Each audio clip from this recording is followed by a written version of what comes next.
I plan to get to know the sheep breeds of Britain just a little bit better, sharing the process as short summaries, leaving scope for you to dive deeper into breeds that you feel drawn to or inspired to get to know better. I hope that I can have a better understanding of what breeds are suited for which projects, how they might work together in blends, and explore firsthand just how varied the sheep of Britain are. Today we're going to wash, prepare and spin with Boreray. First things first, a cup of tea. I can't help but think that making a hot drink for me is almost a ritual. I start big projects, little projects with this, and it just helps me focus just a little bit more, finding that flow state. Boreray sheep are one of the rarest breeds in the world.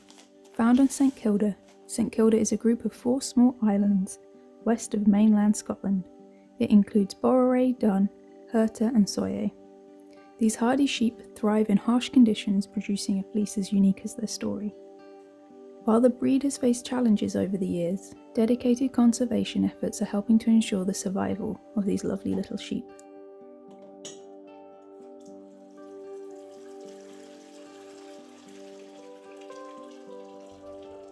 And I'm just giving it a rinse first, and then a little bubble bath, if you will, of warm water and power scour.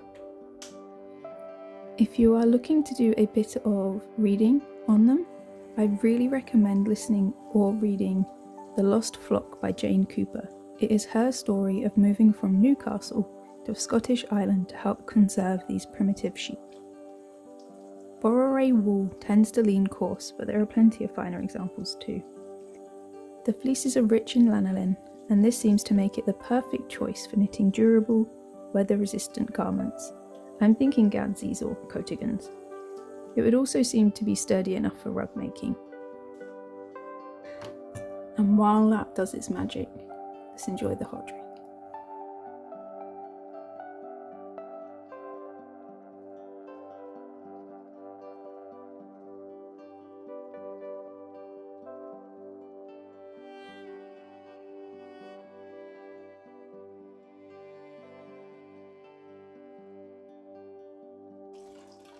And while this doesn't need to be rinsed necessarily, I will give it a little bit of a rinse.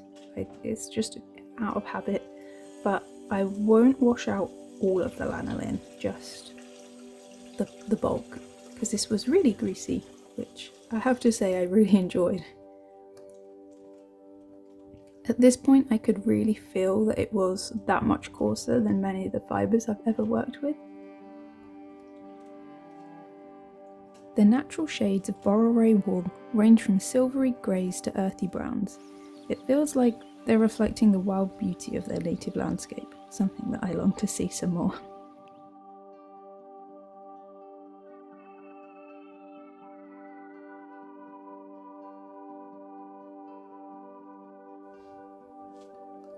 And then everyone loves a bit of towel drying, so I'm just spreading it out and patting it dry. The staple lengths are usually between 5 and 15 centimeters, with fleece weights sitting between 900 grams to 1600 grams. I think with this sample I'm going to get it washed and see what intuitively feels right in terms of a preparation method. I'm very excited.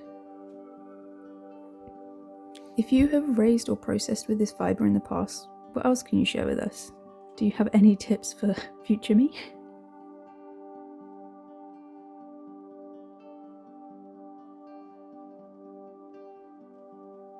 And then a little bit of waiting while I let it dry before trying out both preparation methods. I initially divided it into 2 batches, 2 halves, to try and prepare it both carded and combed.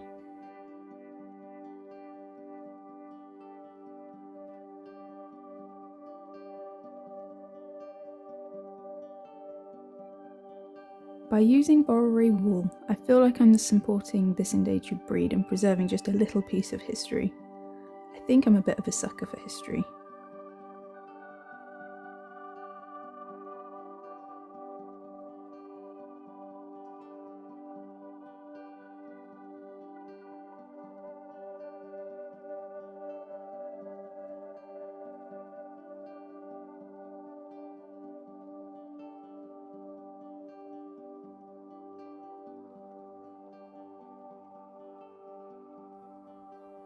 This little sample in particular is not lending itself to being combed. In fact, it's going to need quite a bit of carding, but I'm happy to give it the time it needs.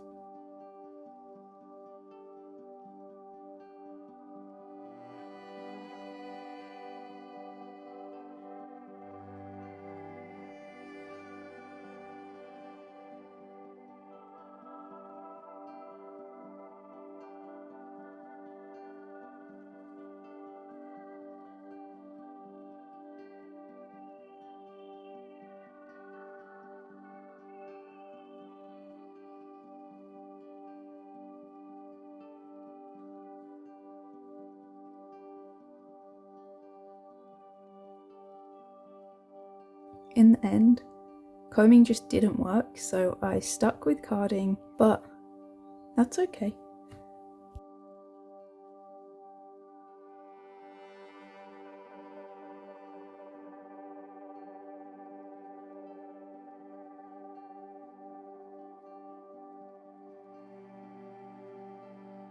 I really have been enjoying the process of hand carding and trying to do as much of that as I can.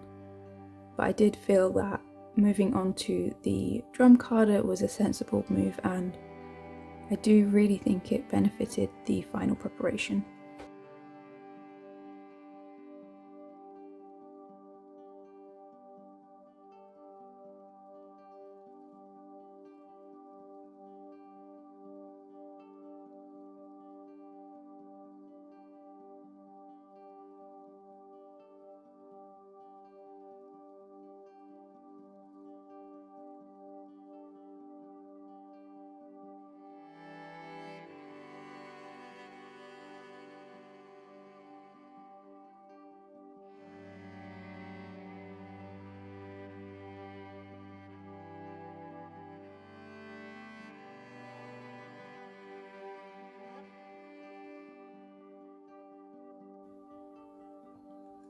I did divide this into 2 halves. I weighed it out and I think it was 12 grams at this point. So I had 2 6-gram little mini bats and ended up doing a 2-ply.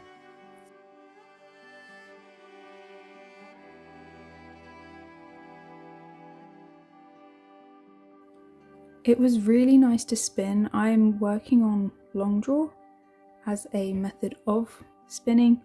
I think I intuitively do a short back draw, but the long draw is giving me a lot of joy lately.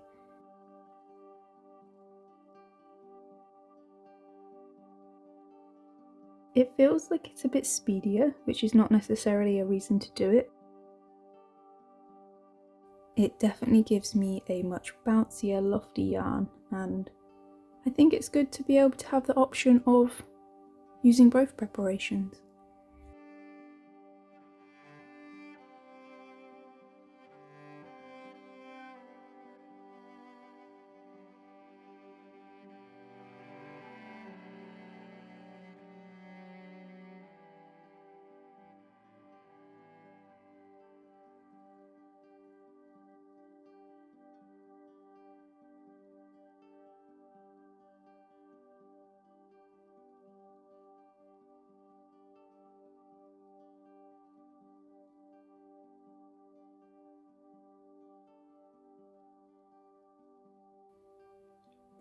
When I started carding, I had 20 grams, and by the end of the process, in the final spin, I had 11.5 grams, and about 18 meters thereabouts.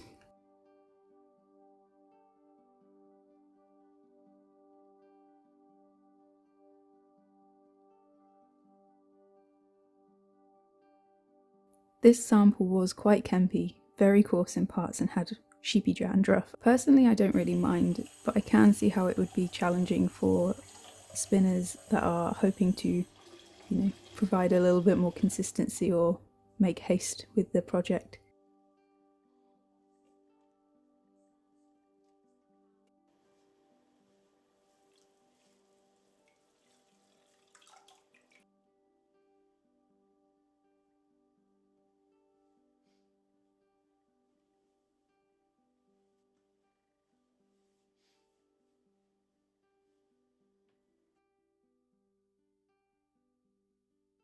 From doing this, I can see how it's such a variable breed, providing both coarse and fine fleeces more suited to certain projects. I'm still thinking on what this might be. It might be that these little samples all go into one project, or the right project might just come along. For now, I'm just going to leave it in this tiny little skein.